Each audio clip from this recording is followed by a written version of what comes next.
कभी अगर बनना हो तो बाज बनना, लेकिन कभी तोता मत बनना। तोता बोलता तो बहुत है लेकिन ज़्यादा ऊंचाई तक उड़ नहीं सकता। बाज बोलता बहुत कम है लेकिन सबसे ऊंचाई पर उड़ता है और बाकी पंछियों का राजा होता है एक बाज। आज मैं आपको 5 ऐसे पॉइंट बताऊंगा जो हर इंसान को बाज से सीखने चाहिए।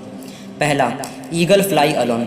बाज अकेले उड़ता है और बाकी पंछियों से ऊंचा उड़ता है। बाज अकेले उड़ेगा लेकिन कभी चिड़िया या छोटे पंछियों के साथ नहीं उड़ेगा। इससे हमें यह सीख मिलती है कि छोटी सोच वालों से दूर रहो, अकेले रहो, तभी हम खुद को अच्छे तरीके से जान पाते हैं। Second, eagle vision is very clear and very strong. बाज का विजन बहुत मजबूत होता है, जो कि अपने शिकार को 5 किलोमीटर दूर से देख लेता है और एक बार उसने अपना टारगेट मिल गया तो वो उसे पाने के लिए जी जान एक कर देता है, चाहे उसके रास्ते में कुछ भी क्यों ना आ जाए। और इससे भी हमें एक बहुत बड़ी सीख मिलती है जो हमें सफलता तक पहुंचा सकती है कि अगर एक बार अपना गोल, अपना टारगेट सेट कर दो तो उसे पाने के लिए जी जान एक कर दो। तीसरा, ईगल नेवर ईट डेड थिंग्स। बाज कभी भी मरे हुए जानवरों को नहीं खाता, वो हमेशा जिंदा शिकार करता है। और इससे हमें यह सीख मिलती है जो हमारा पास्ट है वो मर चुका है, मरे हुए थॉट पर ध्यान मत दो और अपनी आने वाली ज़िंदगी पर ध्यान लगाओ।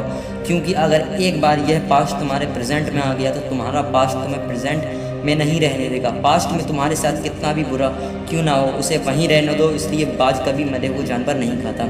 चौथा, जब आंधी तूफान आता है तो बाज बहुत खुश होता है, क्योंकि जहाँ सारे पंछी अपने घोंसले में छुप कर बैठ जाते हैं तब बाज आसमान में उड़ता है। जितनी तेज़ हवा चलती है उतनी तेज़ बाज आसमान में उड़ता है और इतना ऊंचा उड़ जाता है कि जितना वो आज से पहले कभी नहीं उड़ा।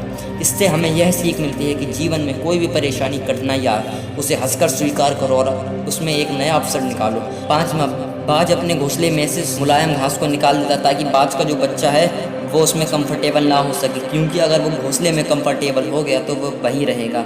लेकिन बाज ऐसा कभी नहीं होने देता। बाज एक पंछी है, उसे भी यह पता है there is no growth in comfort zone. हम तो इंसान हैं और इंसान होने के बावजूद कई लोग इसको समझते नहीं। आप जितना कंफर्ट जोन में रहोगे आपकी आने वाली लाइफ उतनी ज़्यादा अनकंफर्टेबल हो जाएगी।